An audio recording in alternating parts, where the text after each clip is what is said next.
2030. Let's get to the news. Saudi Arabia welcomes the birth of 4 cheetah cubs after 40 years of extinction in the Arabian Peninsula. 4 cheetah cubs were born in Saudi after the 40 years of extinction in the peninsula. The National Cheetah Conservation Strategy, recently launched by the National Center for Wildlife, is responsible for this, and it coincides with the launch of this strategy, which marks a significant milestone for the initiative spearheaded by the Minister of Environment, Water and Agriculture and the NCW Board Chairman, Engineer Abdurrahman Al-Fadli, last year. Given the global challenge of cheetah conservation, with only 15% of wild-born cheetahs successfully breeding in captivity, and just 20% of those continuing to produce offspring, this achievement by Saudi Arabia in having 4 cubs born and launching the NCCS underscores the kingdom's commitment to biodiversity preservation, including the protection of endangered species and the ambitious goal of reintroducing previously extinct ones. I love this story. You've seen a fairly consistent interest in Saudi Arabia for protecting wildlife, especially in the last kind of 7 to 10 years. You've had some efforts led by His Royal Highness Princess Rima bint Bandar Al Saud, who has championed the Arabian leopard. So she does catmosphere and catwalk. I believe she also has a book with Asaline, is it that's all about the Saudi Arabian leopard based in Saudi Arabia. So this is kind of part of several conservation efforts. You also had kind of the interest, I guess, and there's a famous photo of His Royal Highness, the Crown Prince Mohammed bin Salman, releasing Arabian leopard back to the wild. And that's been at the center of a campaign to protect wildlife in the kingdom. So you kind of have a bunch of different, conservation efforts kind of ongoing now in Saudi Arabia. It doesn't get a lot of press, at least outside of Saudi Arabia. So it's kind of good that we're drawing attention to this. The Royal Commission for Al-Ula has already committed $25 million to the Arabian Leopard Fund. That's a significant amount of money for a conservation fund. So, yeah, I love this story. This is really cool.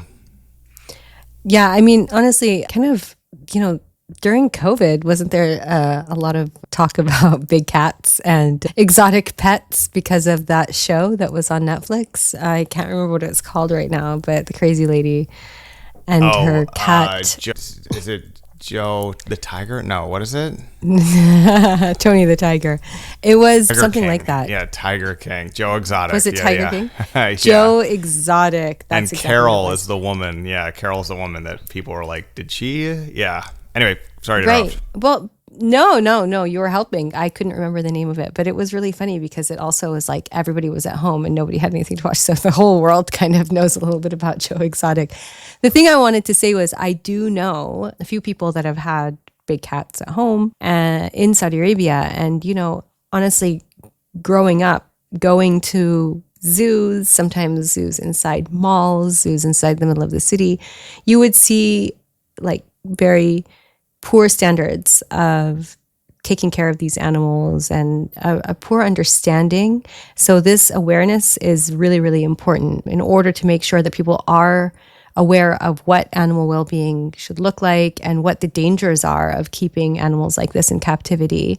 There was this 10-year-old girl walking her cheetah a couple of years ago, a video of her that was circulating on social media, and that caused kind of quite a bit of controversy and sparked this conversation about how people are still smuggling animals in and trying to keep them as pets. So the National Center for Wildlife in the kingdom really is working hard to raise awareness about how we should be treating animals better.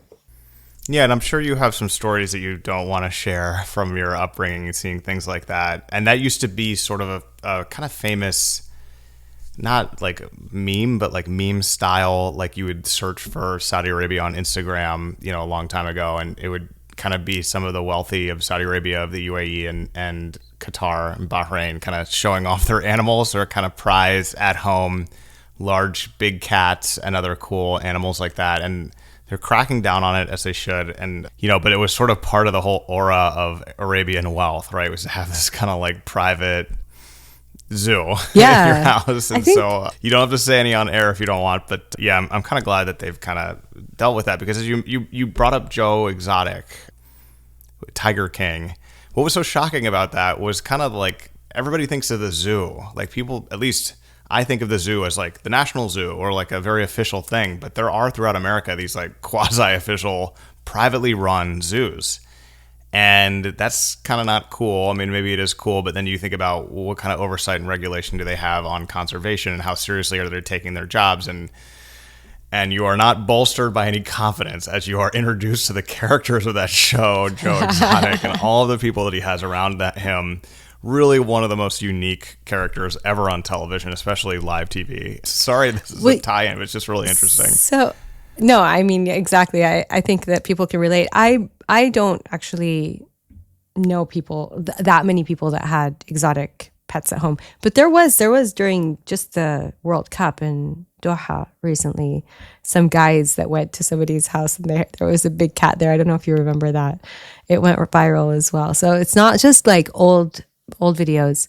But I think the thing for me is just in general, animal welfare is something that's really important. And there are a lot of people that work very hard to spread awareness about that. I have a really good friend, actually, Dan El-Gsabi, who, rescues animals and works hard to spread awareness about it. But I think there's definitely an improvement. But one of the things that I experienced growing up was stray cats. And there still are so many stray cats in the kingdom. And I think that's an area we can move into after we take care of the big cats, right?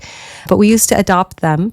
And so we used to have so many pet cats. They were outdoor cats mostly, but we'd feed them and take care of them. Now, you don't have any pets at home, do you? I have fish.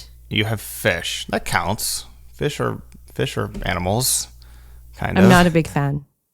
I just think that we should really focus on treating animals better domestically as well as the wildlife. And I think that there's definitely been an awareness, and there's actually a really big uptick in people having pets at home in Saudi, like dogs and cats in general. So I think there's a shift with the generation probably. Yeah, and you see that shift too in kind of the decline of the feral cat population in Saudi Arabia. It's still there. It's definitely still there, but I don't think it's as bad as it used to be. That's a challenge that you curb over a long period of time. So yeah, I mean, and you just use the word, but it is all awareness. It's all about getting people to understand conservation and how actions have consequences and all of that. But yeah, I mean, we're getting to deep dive territory with this. Maybe topic, I know. Maybe we should just do like a little Bob Barker reminder at the end of every episode. Get your pets spayed and neutered, ladies and gentlemen.